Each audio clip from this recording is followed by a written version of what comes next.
Welcome to the Krishna Commerce Hub. आज का हमारा टॉपिक है assessment of individuals. Assessment of an individual is the process of determining total taxable income and tax liability under the Income Tax Act. व्यक्ति का मूल्यांकन उस प्रक्रिया को कहते हैं जिसमें किसी व्यक्ति की कुल कर योग्य आय और कर की देयता तय की जाती है। तो टाइप्स ऑफ असेसमेंट क्या है, मूल्यांकन के प्रकार क्या हैं? Type self assessment section 140A में tax payer computes and page tax before filing return. करदाता स्वयं अपने कर का आंकलन करता है और भुगतान करता है। Regular assessment section 143 IT department assesses the return filed. IT विभाग द्वारा रिटर्न का मूल्यांकन करना।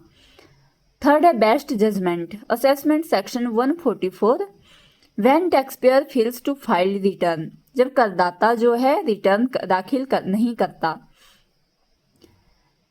Income escaping assessment section 147 reassessment if income escaped assessment, अगर आय का मूल्यांकन छूट गया हो तो पुनः मूल्यांकन करना।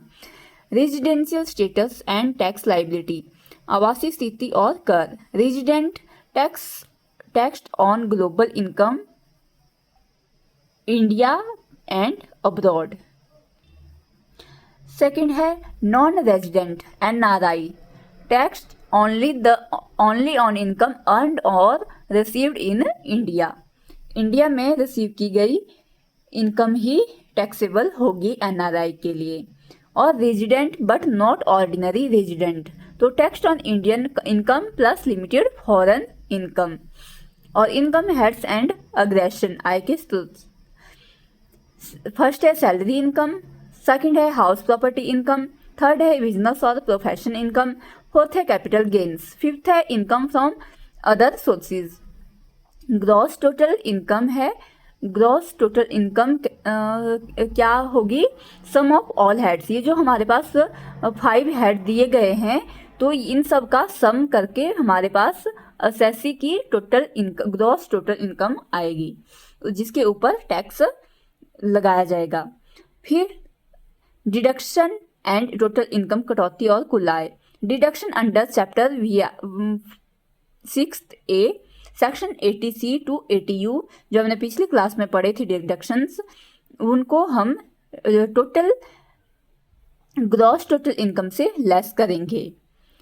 टैक्स कंप्यूटेशन कैसे करते हैं? सबसे पहला स्टेप है determine total income. Total income determine करेंगे पहले हम।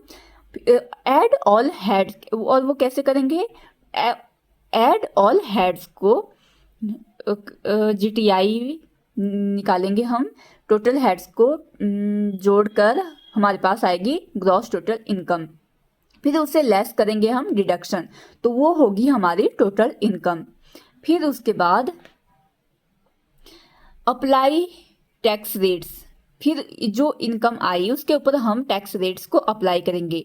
जैसे इंडिविजुअल बिलो 60 ईयर्स ओल्ड और न्यू टैक्स रिजाइम रेट्स। और सीनियर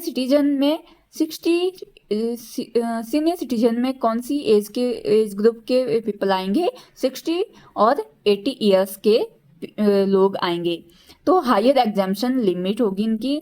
फिर सुपर सीनियर सिटीजन जो 80+ ईयर्स के होंगे, इवन हायर एग्जाम्पशन लिमिट। फिर थर्ड स्टेप है add cess and surcharge. Health and education cess 4% on income tax. Health and education cess में 4% जो है वो हमेशा इनकम टैक्स पर चार्ज होगा। Surcharge if applicable income certain limits.